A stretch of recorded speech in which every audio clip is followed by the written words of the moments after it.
Students, आज के इस लेक्चर में हम बात करेंगे मोशन के अबाउट। मोशन क्या है? जब भी मोशन की बात कर रहे होते हैं तो कौन ऑब्जर्व कर रहा है मोशन को, हम उसी के रेफरेंस में बात कर रहे होते हैं। ठीक, यानी कि जो है कोई ऑब्जर्वर है तो वो आप उस ऑब्जर्वर के रिस्पेक्ट में अगर कोई बॉडी अपनी टाइम के साथ साथ अपनी पोजीशन को चेंज कर रही है तो ऐसे में कहे उस ऑब्जर्वर को यह ऑब्जर्व होगा कि वो बॉडी मोशन में है। लेकिन अगर किसी ऑब्जर्वर के रिस्पेक्ट में कोई बॉडी अपनी पोजीशन को चेंज नहीं कर रही है तो ऐसे में उस ऑब्जर्वर को बॉडी रेस्ट में दिखाई पड़ेगी। जैसे एग्जांपल लेते हैं, सपोज कर लेते हैं कि दो पैसेंजर ट्रेन में बैठे हुए हैं, यानी अब एक पैसेंजर दूसरे पैसेंजर को वॉच कर रहा है तो क्या दिखेगा? उसे वो स्टेशनरी दिखेगा, क्योंकि एक पैसेंजर जो अपनी सीट पे बैठा हुआ है उसके रिस्पेक्ट में दूसरा पैसेंजर अपने सीट पे बैठा है, वो अपनी पोजीशन को चेंज नहीं कर रहा है, तो ऐसे में वो उसे रेस्ट में दिखाई देगा। लेकिन अगर वो ट्रेन ट्रैक पर ट्रेवल कर रही हो तो ऐसे में वही ऑब्जर्वर अगर बाहर की जो लैंडमार्क्स है उसे अगर ऑब्जर्व करता है तो ऐसे में वो सभी लैंडमार्क्स जो साइड में पेड़ होंगे, ट्रीज होंगे या और भी चीजें होंगी, वो सारी की सारी चीजें मोशन की स्टेट में उसे दिखाई पड़ेंगी, क्योंकि उस ऑब्जर्वर जो ट्रेन में बैठा हुआ है उसके रिस्पेक्ट में उन सारी चीजों को जो बाहर है जमीन पर उन सब की पोजीशन चेंज हो रही है, यानी कि उस ऑब्जर्वर को वो सारी की सारी चीजें मोशन की स्टेट में दिखाई देंगी। तो सिंपल सा ये तरीका है कि मोशन में कोई बॉडी है या रेस्ट में है वो डिपेंड करता है उस ऑब्जर्वर पर, कौन ऑब्जर्वर है और वो किस पोजीशन में कहाँ पर है, किस प्लेटफॉर्म पर है, उससे डिपेंड करता है। यानी कि जो मोशन है वो हम कहीं ना कहीं रिलेटिव टर्म्स है, डिफरेंट ऑब्जर्वर्स को डिफरेंट एक ही ऑब्जेक्ट की जो मोशन है वो डिफरेंट वो ऑब्जर्व कर सकते हैं। ठीक है, तो ये जैसा मैंने अभी एक एग्जांपल दिया कि भाई अगर कोई ऑब्जर्वर जो ट्रेन में मूविंग ट्रेन में है और वो किसी बाहर की चीजों को ऑब्जेक्ट्स को ऑब्जर्व करता है तो वो सारे ऑब्जेक्ट्स मोशन की स्टेट में दिखेंगे उसे। लेकिन अगर कोई ऑब्जर्वर जो ग्राउंड पे है उसे वो उन्हीं ऑब्जेक्ट्स को ऑब्जर्व करेगा तो वो उसे रेस्ट में ऑब्जर्व करेगा। यानी एक ही बॉडी किसी ऑब्जर्वर के फ्रेम में अब वो मोशन में हो सकती है तो दूसरे के फ्रेम में वो रेस्ट में हो सकती है। ठीक, तो यहाँ पर एक इम्पॉर्टेंट बात यही आती है कि फिर तो जो है ऑब्जर्वर्स पे डिपेंड कर रहा है, तो हम कैसे समझ पाएंगे कि किसी ऑब्जर्वर के रिस्पेक्ट में पोजीशन चेंज हो रही है या नहीं चेंज हो रही है, ये कैसे हम निर्धारित कर पाएंगे? तो उसके लिए कोऑर्डिनेट सिस्टम कंसीडर किया गया, attached to the observer having a clock. कोई ऑब्जर्वर जो मोशन को ऑब्जर्व कर रहा होगा उसी से अटैच एक रेक्टेंगुलर जो है कोऑर्डिनेट सिस्टम अटैच कंसीडर किया जाएगा। उस ऑब्जर्वर के पास एक क्लॉक भी होनी चाहिए, क्योंकि जब भी वो किसी बॉडी के मोशन को ऑब्जर्व करेगा तो डेफिनेटली उसकी स्पीड फाइंड करेगा, उसकी वेलोसिटी फाइंड करेगा, उसका डिस्प्लेसमेंट फाइंड कर रहा होगा। ठीक, वो किस पाथ पे मूव कर रही है, यानी उस ट्रेजेक्ट्री भी फाइंड कर सकता है। तो ये सारी चीजों को पता करने के लिए उसे टाइम मेजरमेंट की भी जरूरत पड़ सकती है। तो ऐसे में जो है उसके पास एक क्लॉक भी होनी चाहिए, और इस पूरे सिस्टम को मिला के नाम दिया गया फ्रेम ऑफ रेफरेंस। यानी फ्रेम ऑफ रेफरेंस क्या है? सिंपल सा डिफिनीशन ये हुआ कि rectangular coordinate system attached to an observer having ये clock is called frame of reference. ठीक, अब बात ये आती है कि ठीक है, ऑब्जर्वर अगर से अटैच है वो रेक्टेंगुलर कोऑर्डिनेट सिस्टम, तो ऐसे में उस ऑब्जर्वर को आप कहाँ रखेंगे? तो कंसीडर किया जाएगा कि वो वर्जिन से ऑब्जर्व कर रहा है। जो रेक्टेंगुलर कोऑर्डिनेट सिस्टम है उसमें वो जो है वो उसी से अटैच्ड है रेक्टेंगुलर कोऑर्डिनेट सिस्टम उस ऑब्जर्वर से, और वो ऑब्जर्वर कहाँ से ऑब्जर्व कर रहा है? उस रेक्टेंगुलर कोऑर्डिनेट सिस्टम के वर्जिन से ऑब्जर्व कर रहा है। यानी सारी पोजीशंस हम कहाँ से लिखेंगे? वर्जिन से देखेंगे। तो वर्जिन से देखेंगे तो वर्जिन से ही तो हम एक्स, वाई और जेड कोऑर्डिनेट भी लिखते हैं, यानी कि हम उसकी पोजीशन को स्पेसिफाई कर पाएंगे in terms of X, Y and Z coordinates. ठीक। अब अगर किसी बॉडी का एक्स वाई और जेड कोऑर्डिनेट्स में से कोई भी कोऑर्डिनेट टाइम के साथ चेंज हो रहा है तो हम कह देंगे कि उस ऑब्जर्वर के फ्रेम में वो बॉडी मोशन में होगी, जिससे अटैच वो फ्रेम होगा। और अगर जो है पोजीशन चेंज नहीं हो रहा है तो हम कह देंगे कि वो रेस्ट में है। सपोज ध्यान दीजिए, जैसे मैंने सपोज कर लिया कि ये कोई रेक्टेंगुलर कोऑर्डिनेट सिस्टम है, ये एक्स एक्सिस है, ये वाई एक्सिस है और ये जेड एक्सिस है और ये ओरिजिन है और यहीं पर हमारा ऑब्जर्वर यहीं से बॉडी को ऑब्जर्व कर रहा है। कोई बॉडी ये है। अब अगर ये बॉडी मोशन की स्टेट में होगी तो डेफिनेटली टाइम के साथ में अपनी ये पोजीशन चेंज करेगी, यानी कि इसका एक्स कोऑर्डिनेट चेंज होगा या वाई चेंज होगा या फिर जेड होगा या कोई दो कोऑर्डिनेट्स चेंज हो रहे होंगे या तीन के तीनों कोऑर्डिनेट से बिग टाइम चेंज हो रहे होंगे। तो ऐसे में कहा जाएगा कि बॉडी मोशन की स्टेट में है। उस ऑब्जर्वर को मोशन की स्टेट में दिखेगी जो ऑब्जर्वर यहाँ वर्जिन से देख ऑब्जर्व कर रहा होगा इस कोऑर्डिनेट सिस्टम के।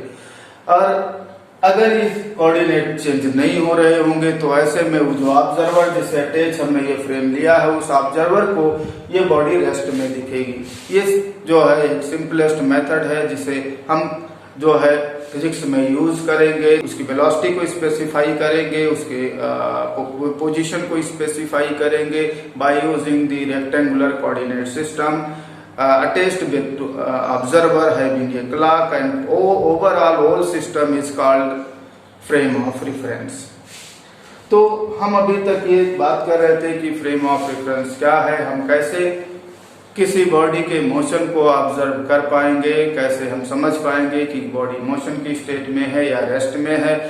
तो अब नेक्स्ट इसमें बातें ये आती है कि भाई ठीक है, अगर हम पोजीशन को स्पेसिफाई एक्स वाई और जेड कोऑर्डिनेट से करेंगे तो एक टर्म्स और भी वेक्टर फॉर्म में भी लिखा गया, किसी की पोजीशन को स्पेसिफाई करने का एक और वेक्टर मेथड भी निकाला गया। वो क्या है, किसी भी पार्टिकल के पोजीशन को जो वर्जिन से ज्वाइन करने वाला वेक्टर होगा that vector is called position vector. रहे हैं पोजीशन वेक्टर बहुत ही इंपॉर्टेंट पॉइंट है जो इसमें काफी जो है यूज होने वाला है। जैसे मैंने सपोज कर लिया कि ये हमारा फ्रेम है और ये ऑब्जर्वर हमारा किसी बॉडी को यहाँ से ऑब्जर्व कर रहा है और किसी समय जो है पार्टिकल जो जिसके मोशन को ये ऑब्जर्वर ऑब्जर्व कर रहा है वो इस पोजीशन पर है और इसका कोऑर्डिनेट एक्स वाई और जेड है। तो ऐसे में the vector joining to the body और particle from origin is called position vector. यानी जिस समय वो पार्टिकल यहाँ पर रहा होगा उस समय इसका पोजीशन वेक्टर ये हुआ। अब ये पोजीशन वेक्टर हम कैसे लिख पाएंगे, तो पोजीशन वेक्टर होगा उसका एक्स कंपोनेंट एक्स होगा, वाई कंपोनेंट वाई होगा और जेड कंपोनेंट जेड होगा। इस तरीके से हम पोजीशन वेक्टर वेक्टर आर को लिख सकते हैं x I cap plus Y J cap plus Z K cap. यानी किसी भी पार्टिकल के पोजीशन को ये पोजीशन वेक्टर भी स्पेसिफाई करता है और हम इस तरीके से उसके पोजीशन वेक्टर को लिख सकते हैं। तो हम बात करते हैं कि अगर किसी बॉडी के मोशन की आप स्टडी करेंगे तो आखिर कौन से वो फैक्टर्स होंगे जिन्हें आप फाइंड आउट करेंगे। तो किसी बॉडी के मोशन को जो है डिस्क्राइब करते हैं, कौन कौन से फैक्टर वो हैं, distance travelled, average speed, instantaneous speed, displacement, average velocity, instantaneous velocity, average acceleration, instantaneous acceleration. यानी ये वो फैक्टर्स हैं जो किसी बॉडी के मोशन को कवर करेंगे। और जो है अगर आप किसी बॉडी के मोशंस के अबाउट कोई क्वेश्चन सॉल्व कर रहे हैं तो इनमें से कोई पैरामीटर्स आपसे फाइंड करने के लिए कहे जा सकते हैं। तो कैसे ये डिफिनीशन इनके क्या होंगे, ये कैसे डिफाइन किए गए, ये आपको लर्न करना पड़ेगा, प्रिपेयर करना पड़ेगा। तो एक एक देखते हैं। पहला पॉइंट है इसमें डिस्टेंस ट्रेवल्ड। क्या है डिस्टेंस ट्रेवल्ड? अगर कोई बॉडी मोशन के स्टेट में कोई ऑब्जर्वर है वो अपने फ्रेम में यानी जो उससे फ्रेम अटैच्ड है वो उस फ्रेम से ऑब्जर्व कर रहा है उसे, तो डेफिनेटली वो बॉडी अगर मोशन में होगी तो अपनी पोजीशन को चेंज करेगी और अगर वो अपनी पोजीशन को चेंज करेगी तो किसी न किसी पाथ को फॉलो कर रही होगी। वो जिस भी पाथ को फॉलो कर रही होगी उस पाथ का जो लेंथ होगा उसी लेंथ को कहा जाएगा डिस्टेंस ट्रेवल। जैसे सपोज कर ले रहा हूं कि कोई बॉडी है जो ऑब्जर्वर के फ्रेम में, या ऑब्जर्वर का फ्रेम है और इस फ्रेम में कोई बॉडी है जो इस पाथ को ऐसे फॉलो कर रही है और वो t1 टाइम पर जो है यहां पर थी और t2 टाइम पर वो चलकर यहां आ जाती है। तो ऐसे में t1 से t2 टाइम इंटरवल में जो डिस्टेंस ट्रेवल्ड होगा वो अगर आप फाइंड करना चाहते हो तो ये टोटल जो पाथ लेंथ है, इस पाथ की टोटल लेंथ जो हमने उसने ट्रेस किया है उस लेंथ को आप सॉल्व कर लीजिए, फाइंड कर लीजिए। तो ये जो लेंथ आएगी इसी लेंथ को कहा जाएगा डिस्टेंस ट्रेवल्ड। यानी जिस भी इंटरवल में आपको डिस्टेंस ट्रेवल्ड फाइंड करना है उसी टाइम इंटरवल में उस पार्टिकल या बॉडी जिस पाथ को ट्रेस कर रही है उसकी लेंथ को फाइंड कर लीजिए। तो आपको उस इंटरवल में डिस्टेंस ट्रेवल्ड कितना होगा ये फाइंड हो जाएगा। ठीक, तो अब बात आती है कौन सी क्वांटिटी है। क्वांटिटी तो आप पढ़ चुके हो, या स्केलर क्वांटिटी और वेक्टर क्वांटिटी। तो इसमें जैसा आप फिगर से भी क्लियर है कि इसमें हम डायरेक्शन की बात नहीं कर रहे हैं, पाथ के अलोंग लेंथ को ले रहे हैं। पाथ अगर कर्वलीनियर है तो कर्वलीनियर लेंथ लेंगे, अगर स्ट्रेट है तो स्ट्रेट लेंथ लेंगे। यानी इसमें हम डायरेक्शन की कोई बात नहीं रख रहे हैं। यानी कि जो डिस्टेंस ट्रेवल्ड है वो डेफिनेटली स्केलर क्वांटिटी है। नेक्स्ट पॉइंट आता है कि हमारा जो यहाँ एवरेज स्पीड क्या होगी। अगर हम किसी पार्टिकल का बॉडी का जो मोशन की स्टेट में है उसकी एवरेज स्पीड क्या होगी। अगर हम इसे फाइंड करना चाहते हैं तो ऑब्जर्वर को करना ये होगा कि वो जिस इंटरवल में डिस्टेंस ट्रेवल्ड फाइंड कर रहा है उस इंटरवल को भी मेजर कर ले। यानी जैसे हमने यहाँ कहा था t1 से स्टार्ट करके t2 टाइम तक के लिए बात की जा रही है, तो टाइम इंटरवल जो होगा that is t2 minus t1। तो ऐसे में जो एवरेज स्पीड होगी, एवरेज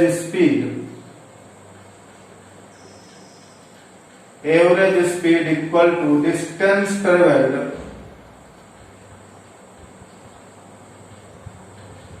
अपॉन टाइम इंटरवल। ध्यान दें, डिस्टेंस ट्रेवल्ड को आप टाइम इंटरवल से डिवाइड कर देंगे, then the ratio gives the average speed. ठीक, तो यहां से हम कह सकते हैं कि ये डिस्टेंस ट्रेवल्ड जो भी रहा होगा उसे हम जो है टाइम इंटरवल से डिवाइड करेंगे। कुछ लोग इसको ऐसे भी लिख देते हैं delta S upon delta T. ये ट्रेडिशन है, इसको डेल्टा एस लोग लिखते हैं तो लिखती है ये delta S upon delta T. तो इस तरीके से एवरेज स्पीड हमें यहाँ अटेन हो गई। ठीक है, तो ये था एवरेज स्पीड का फॉर्मूला। क्या होगा, नेक्स्ट टॉपिक पर आते हैं, वो है इंस्टेंटेनियस स्पीड। इंस्टेंटेनियस स्पीड क्या है, क्या बता रहा है, और एवरेज स्पीड क्या बता रहा है। एवरेज स्पीड तो जो है ओवरऑल एवरेज उसका नाम ही है। एवरेज की किसी गिवन इंटरवल्स में कितना कोई पार्टिकल या बॉडी कितना फास्ट मूव कर रहा है या कितना स्लो मूव कर रहा है किसी गिवन टाइम इंटरवल में, उसको डिस्क्राइब करता है एवरेज स्पीड। लेकिन इंस्टेंटेनियस स्पीड जो होता है वो भी यही डिस्क्राइब कर रहा है कि कितना फास्ट पार्टिकल मूव कर रहा है या कितना स्लो मूव कर रहा है, लेकिन इंटरवल में नहीं, किसी पर्टिकुलर टाइम ऑफ इंस्टेंट पर। क्लियर, दोनों में बेसिक डिफरेंस है। एवरेज स्पीड जो है डिस्क्राइब करता how fast particle is moving in a given time interval, but instantaneous speed describe how fast the particle is moving at a given time of instant। तो था instantaneous speed, लेकिन हम कैसे find कर पाएंगे इंस्टेंटेनियस स्पीड को, तो क्या तरीका होगा।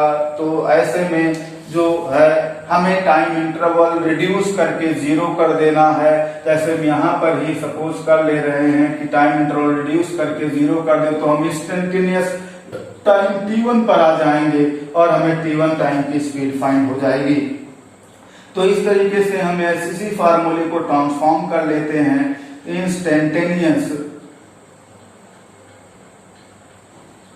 इंस्टेंटेनियस स्पीड जो होगी v इक्वल टू, ये हम थोड़ा सा इसे ट्रांसफॉर्म कर देंगे, तब इसे लिखेंगे ds अपॉन dt। ये इंस्टेंटेनियस स्पीड का फॉर्मूला हो गया। अब यहाँ पर जो ds है वो एलिमेंट्री डिस्टेंस ट्रेवल्ड है by the moving particle in instantaneous time interval dt। बहुत स्मॉल टाइम इंटरवल dt में जो डिस्टेंस ट्रेवल करेगा जो पार्टिकल वो है ds। क्लियर? तो ये था instantaneous speed v equal to ds upon dt होगा। नेक्स्ट पॉइंट पर आते हैं जो है वो बहुत इंपॉर्टेंट है। अभी तक हम जितने भी डिस्टेंस ट्रेवल्ड की बात कर रहे थे, एवरेज स्पीड की बात कर रहे थे, इंस्टेंटेनियस स्पीड की बात कर रहे थे, ये सारे के सारे स्केलर क्वांटिटीज थी, ठीक। लेकिन अब मैं बात करने जा रहा हूँ ये जो डिस्प्लेसमेंट है या एवरेज वेलोसिटी है या इंस्टेंटेनियस वेलोसिटी है, एवरेज एक्सीलरेशन है, इंस्टेंटेनियस एक्सीलरेशन है, ये सभी के सभी वेक्टर क्वांटिटीज हैं। यानी इनमें मैग्नीट्यूड तो होगा ही होगा, साथ साथ इसमें डायरेक्शन की भी बात आएगी। तो अब आपको जो है वेक्टर के कॉन्सेप्ट्स पे भी जाना पड़ेगा। इनको सॉल्व करना है तो आपको वेक्टर मेथड अप्लाई करना होगा, ठीक। इसको किसके भी कौन कौन सी वेक्टर क्वांटिटीज है याद कर लें। डिस्प्लेसमेंट है, एवरेज वेलोसिटी है, इंस्टेंटेनियस वेलोसिटी है, एवरेज एक्सीलरेशन है और इंस्टेंटेनियस एक्सीलरेशन है, ये सभी के सभी वेक्टर क्वांटिटीज। तो नेक्स्ट पॉइंट लेते हैं वो है डिस्प्लेसमेंट। अब डिस्प्लेसमेंट कैसे डिफाइन किया गया इसको याद करें। The vector joining two the final position from initial position is called displacement. Displacement क्या है? Vector joining two the final position from initial position. Particle जहां से स्टार्ट कर रहा है वहां से आप फाइनल पोजीशन को मिला दे तो then the vector gives this displacement vector. तो जैसे एग्जाम्पल यहाँ हम देखते हैं, ये कोई फ्रेम है जो ऑब्जर्वर से अटैच है और इस फ्रेम में कोई पार्टिकल मूव कर रहा है और सपोज कर लिया वो इनिशियली यहाँ था और फाइनली वो ट्रेवल करके कहीं यहाँ पर आ जाता है। ये फाइनल पोजीशन है, ये है इनिशियल पोजीशन, इनिशियल पोजीशन और ये है final position. Then the vector joining to the final position from initial position that gives displacement vector। Displacement vector को मोस्टली लोग डेल्टा वेक्टर आर से लिख देते हैं, ज्यादातर लोग तो डेल्टा वेक्टर आर से लिखते हैं, लेकिन कुछ लोग एस से भी लिख देते हैं जो है, या वेक्टर एस भी कुछ लोग लिख देते हैं। तो ये कैसे फाइंड होगा, डिस्प्लेसमेंट वेक्टर कैसे फाइंड किया जाएगा? तो आप देखिए, मैंने अभी आपको पोजीशन वेक्टर बताया था कि पोजीशन वेक्टर क्या है। The vector joining two the moving particle from the virgin is called position vector. तो इनिशियली तो पार्टिकल यहाँ पर था, तो इनिशियली जो इनिशियल पोजीशन वेक्टर जो होगा वो तो ये होगा vector are I. Vector are I is the initial position vector of the moving particle. Finally वो यहाँ पर आ गया है, तो ये जो है ये है final position vector of the moving particle, vector R final. और अब आपने इससे पहले मैंने डिस्कस किया था सब्ट्रैक्शन ऑफ टू वेक्टर्स, उसमें हमने डिस्कस किया था स्पेशल ट्रायंगल मेथड। हमने कहा था कि अगर दो वेक्टर्स हैं उन्हें हम सेम पॉइंट से वर्जिनेट कर ले तो ऐसे सिचुएशन में और दोनों के हेड को मिलाने वेक्टर्स जो मिलाने वाला वेक्टर्स होगा वो दोनों के डिफरेंस को रिप्रेजेंट करेगा। इसमें देखिए हमने हेड फाइनल की तरफ बनाया है, तो ये जो डिस्प्लेसमेंट वेक्टर होगा वो vector R final minus vector R initial होगा। यानी ये बहुत बेसिक फॉर्मूला यहाँ आपको मिल रहा है, वो ये कि जो डिस्प्लेसमेंट वेक्टर होगा वेक्टर एस या वेक्टर एस लिखें चाहे आप डेल्टा वेक्टर आर लिखें, that is equal to vector R final minus vector R initial. ठीक, तो ये था आप डिस्प्लेसमेंट वेक्टर फाइंड करने का तरीका, कैसे फाइंड कर पाएंगे। अब अगर हम ये कंसीडर कर लें कि भाई initial position coordinate x1 y1 z1 था और फाइनल में position coordinate x2 y2 z2 था, तो ऐसे में displacement vector vector s equal to या delta vector r equal to आप लिख सकते हो। इसमें वैल्यूज को पुट करोगे वेक्टर r फाइनल और वेक्टर r इनिशियल के, तो आप अटेन करोगे x2 minus x1 i cap plus y2 minus y1 j cap plus z2 minus z1 k cap. ये कैसे हो पाएगा आप जरा देख ले एक बार। इसका कोऑर्डिनेट मैं कह रहा हूँ x1 y1 z1 है और इसका कोऑर्डिनेट x2 y2 z2 है, तो वेक्टर r फाइनल जो होगा that will be equal to x2 i cap plus y2 j cap plus z2 k cap, और वेक्टर r इनिशियल जो होगा वो आप लिख सकते हो x1 i cap plus y1 j cap और प्लस z1 k कैप। तो ये था, और वेक्टर r फाइनल और वेक्टर r इनिशियल की वैल्यूज यहाँ पुट करेंगे और सिंप्लीफाई करेंगे तो आपको ये पोजीशन डिस्प्लेसमेंट वेक्टर अटेन हो जाएगा। तो इस तरीके से आप किसी मूविंग पार्टिकल का डिस्प्लेसमेंट वेक्टर फाइंड कर सकते हो। और अगर आपको केवल मैग्नीट्यूड फाइंड करना है इसमें, तो वेक्टर फॉर्म में मैंने अटेन किया है, इसमें मैग्नीट्यूड भी डायरेक्शन भी दोनों इंक्लूड्स है। तो अगर हम मैग्नीट्यूड ही सॉल्व करना चाहते हैं डिस्प्लेसमेंट वेक्टर का तो कैसे सॉल्व होगा, इसका मैग्नीट्यूड सॉल्व कर लो। एस का मैग्नीट्यूड जो होगा वो equal to under root x2 minus x1 इसका whole square plus y2 minus y1 इसका whole square plus z2 minus z1 whole square. और आप कोऑर्डिनेट ज्योमेट्री में पढ़ चुके हो कि ये जो फॉर्मूला है x2 माइनस x1 का whole square plus y2 minus y1 का whole square plus z2 minus z1 का whole square, that gives the distance between initial and final positions of the moving particle. यानी कि यहां से आप ये भी लिख सकते हो जो डिस्प्लेसमेंट होगा that will be equal to linear displacement linear distance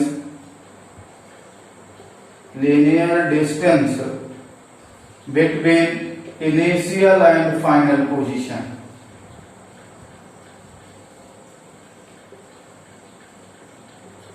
clear? तो ये अगर मैग्नीट्यूड सॉल्व करना है तो अब आप वह इतना बहुत ज्यादा ये वेक्टर फॉर्म में ना जाने की जरूरत नहीं है। आप सीधा क्या फाइंड कर लो, फाइनल पोजीशन कहाँ है, इनिशियल पोजीशन कहाँ है, तो दोनों के बिटवीन जो लीनियर डिस्टेंस होगी उसे आपको सॉल्व करना है। आपको पाथ नहीं देखना है किस पाथ से इनिशियल से फाइनल गया, इससे नहीं लेना देना है। ठीक, आपको जो है लीनियर डिस्टेंस देखना है कि सीधा डिस्टेंस, या जनरली बुक्स वगैरह में कई बार लोग एयर डिस्टेंस भी लिख दे रहे हैं। नेक्स्ट पॉइंट है एवरेज वेलोसिटी। अब एवरेज वेलोसिटी कैसे डिफाइन किया गया ध्यान दें। जो है इसमें आप अगर रेशियो फाइंड कर लेते हो displacement to the time interval, then the ratio gives average velocity. ठीक, यानी एवरेज वेलोसिटी जो होगी इक्वल टू डिस्प्लेसमेंट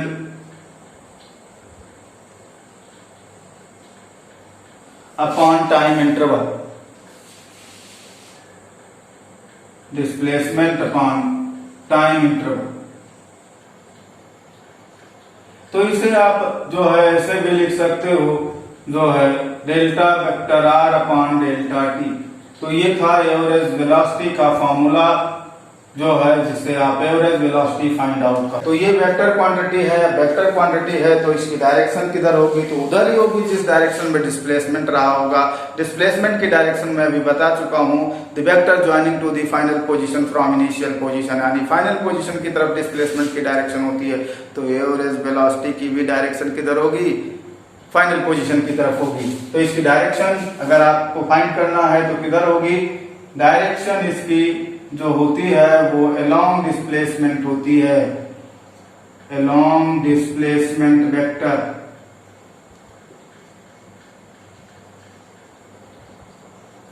और डिस्प्लेसमेंट वेक्टर की किधर होती है, towards final position, towards final position from initial position.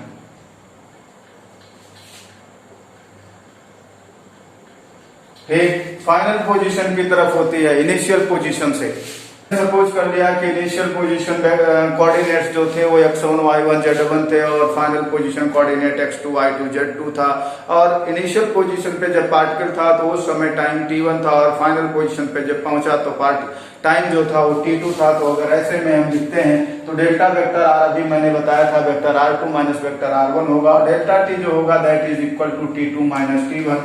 तो ऐसे में हम वेक्टर b एवरेज को थोड़ा और सिंप्लीफाई करके लिख सकते हैं, वो क्या होगा, vector r2 minus vector r1 अपान t2 माइनस t1 भी लिख सकते हैं। इसे और एक्सपेंड करते हैं तो हमें कुछ और जो है एक्सपेंशन यहाँ से मिल पाएगा, वो था vector r2 minus vector r1 अभी मैंने सॉल्व किया था, तब आया था x2 minus x1 i cap plus y2 minus y1 j cap plus z2 minus z1 k cap और अपान में t2 माइनस t1। इसे और थोड़ा आप जो है सिंप्लीफाई कर सकते हैं तो vector B average equal to ये आ रहा है x2 minus x1 upon t2 minus t1 i cap plus y2 minus y1 upon t2 minus t1 j cap plus z2 minus z1 upon t2 minus t1 ये k cap. तो इस तरीके से आप जो है एवरेज वेलोसिटी फाइंड आउट कर सकते हो इन सभी कॉन्सेप्ट्स को अप्लाई करके। हाँ, एक बात और ध्यान दें, कई बार अगर हमें एवरेज वेलोसिटी का सिर्फ मैग्नीट्यूड चाहिए तो ऐसे में क्या करना होगा, तो आप इतना सब कुछ करने की जरूरत नहीं होगी। आप क्या करिए, डिस्प्लेसमेंट का मैग्नीट्यूड फाइंड कर लीजिए और जो टाइम इंटरवल है उसे डिवाइड कर दीजिए। यानी कि मैग्नीट्यूड अगर आपको सॉल्व करना है तो आप जो है इतना बड़ा नहीं लिखेंगे, जो है मैग्नीट्यूड ऑफ एवरेज वेलोसिटी जो होगा वो हम बी एवरेज ऐसे लिख दे रहे हैं, वो equal to magnitude of displacement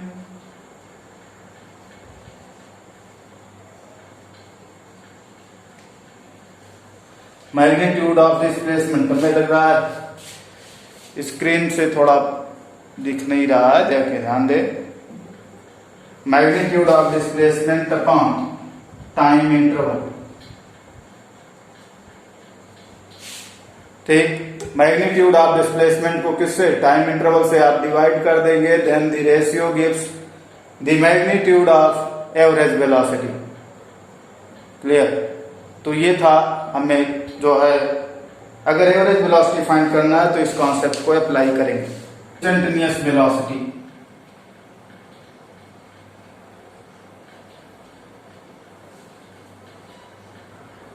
अब इंस्टेंटेनियस वेलोसिटी क्या है, how fast the particle is moving at a particular time of instant that is represented by the instantaneous velocity. किसी भी कोई भी पार्टिकल किसी पर्टिकुलर टाइम ऑफ इंस्टेंट पे कितना फास्ट मूव कर रहा है, किस डायरेक्शन में कितना फास्ट मूव कर रहा है, उसे रिप्रेजेंट करता है इंस्टेंटेनियस वेलोसिटी। ठीक, तो ये तो था, लेकिन अभी से कैसे किस फार्मूले से फाइंड करेंगे, तो भाई एवरेज वेलोसिटी अभी डिफाइन किया गया था, वो आपने पढ़ा था, वहां delta vector r upon delta t था। तो यहाँ पर इंस्टेंटेनियस वेलोसिटी अगर आपको सॉल्व करना होगा तो वेक्टर b जो आएगा that is equal to d vector r upon dt। ठीक, इस तरीके से इस फार्मूले का यूज करके आप इंस्टेंटेनियस वेलोसिटी को सॉल्व कर सकते हो। ठीक, यानी rate of change of position vector with respect to time gives instantaneous velocity. किसी भी मूविंग पार्टिकल के पोजीशन वेक्टर जिस रेट से टाइम के साथ चेंज हो रहा होगा that represents the instantaneous velocity. इसमें भी मैग्नीट्यूड और डायरेक्शन दोनों होता है।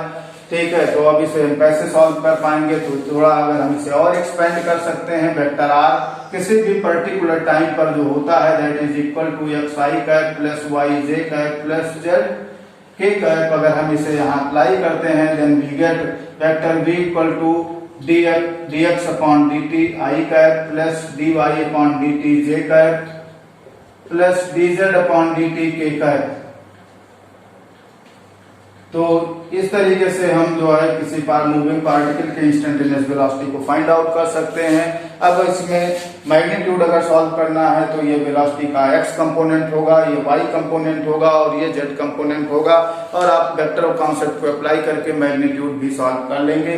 लेकिन इसकी डायरेक्शन किधर होगी, हम कई बार ज्योमेट्रिकली इसको सॉल्व कर रहे होते हैं, तो ज्योमेट्रिकली अगर आप ध्यान दें तो एक बात ध्यान दें, किसी न किसी पाथ पे कोई पार्टिकल अगर मूव कर रहा है तो किसी न किसी पाथ को फॉलो कर रहा होगा, और ये जो इंस्टेंटेनियस वेलोसिटी होती है उसकी डायरेक्शन उसी पाथ के टेंजेंशियल होती है जिस पाथ को पार्टिकल फॉलो कर रहा होगा। ठीक है, जैसे मैं सपोज कर लूं कि कोई पार्टिकल है, ये फ्रेम है, इस फ्रेम में वो मूव कर रहा है और वो जो है इस पाथ को फॉलो कर रहा है, तो जिस समय यहाँ होगा उस समय उसकी वेलोसिटी ऐसे होगी टेंजेंशियल टू दी ट्रैक। जब वो पार्टिकल यहाँ पहुंचेगा तो उसकी वेलोसिटी ऐसे हो जाएगी टेंजेंशियल टू दी ट्रैक। यानी कि हमेशा इंस्टेंटेनियस वेलोसिटी की डायरेक्शन हमेशा, अगर आप ज्योमेट्रिकली आपको फिगर गिवन है जिस पाथ पे पार्टिकल ट्रेवल कर रहा है, अगर वो गिवन है तो हम ध्यान दें हमेशा इंस्टेंटेनियस वेलोसिटी की डायरेक्शन होती है tangential to the trajectory of the particle. Next point है एवरेज एक्सीलरेशन। एवरेज एक्सीलरेशन,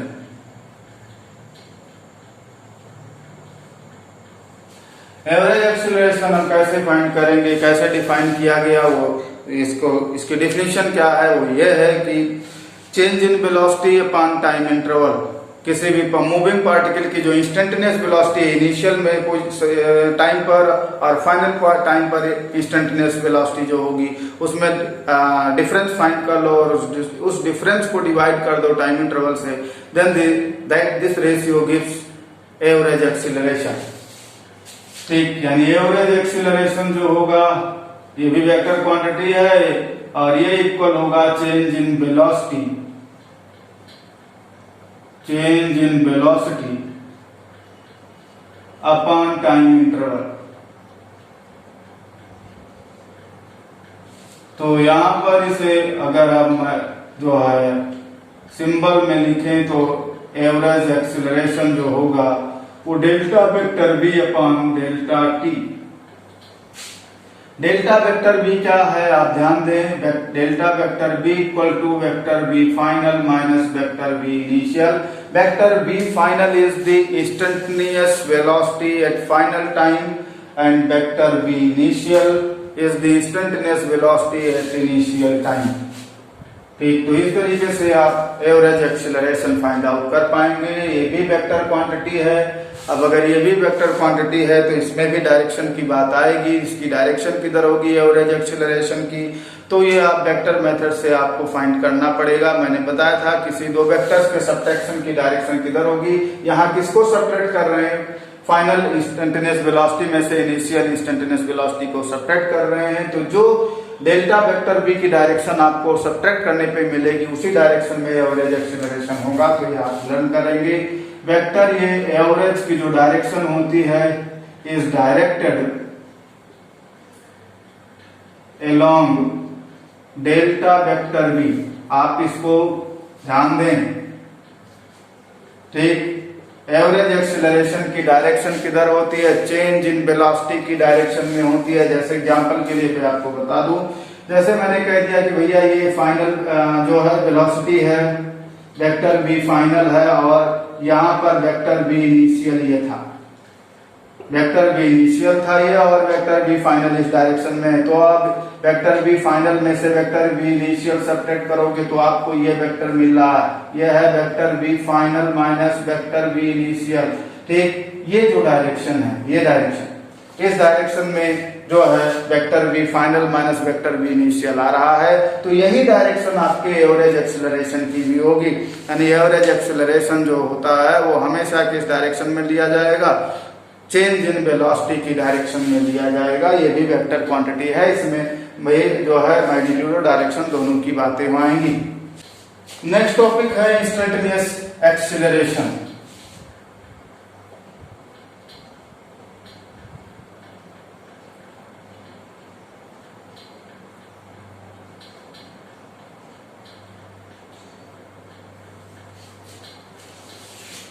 तो इंस्टेंटेनियस एक्सीलरेशन क्या है, कैसे डिफाइन किया गया, देखिए इसकी डिफिनेशन क्या है। इसमें ये कहा गया कि भाई किसी पर्टिकुलर टाइम ऑफ इंस्टेंट पे जो एक्सीलरेशन होगा that is called instantaneous acceleration. यानी और एक्चुअल में ये क्या डिस्क्राइब कर रहा है, how fast velocity is changing at a particular time. जितनी फास्ट किसी पार्टिकल की वेलोसिटी चेंज हो रही होगी उसी को डिस्क्राइब करता है एक्सीलरेशन। ठीक, ये डिफाइन कैसे किया गया, तो अभी मैंने एवरेज बताया था वेक्टर, ये एवरेज इक्वल टू अभी कहा था delta vector v upon delta T होगा। तो यहाँ तो टाइम इंटरवल में एवरेज एक्सीलरेशन है, लेकिन अगर हम इंस्टेंटेनियस टाइम पे जाना चाहते हैं, एक पर्टिकुलर टाइम पे जाना चाहते हैं, तो वेक्टर ये इक्वल टू फिर तो हमें क्या करना होगा, D vector v upon D T करना होगा। यानी ये जो है वेक्टर ये इक्वल टू जो होगा वो D vector v upon D T होगा, और ये वेक्टर ये यहाँ पर रिप्रेजेंट करेगा इंस्टेंटेनियस एक्सेलरेशन को किसी पर्टिकुलर टाइम ऑफ इंस्टेंट पर। ठीक, तो इस तरह इस फॉर्मूले को अप्लाई करके आप इंस्टेंटेनियस एक्सेलरेशन फाइंड कर पाएंगे, और इसकी डायरेक्शन किधर होगी अगर उसे फाइंड करना चाहें तो इसमें भी आपको थोड़ा सा बातें समझना होगा। इंस्टेंटेनियस एक्सेलरेशन को आपको मैथमेटिकली सॉल्व करना पड़ेगा। इसमें दो कंपोनेंट्स हो सकते हैं, मैं आगे इसमें डिस्कस करूंगा।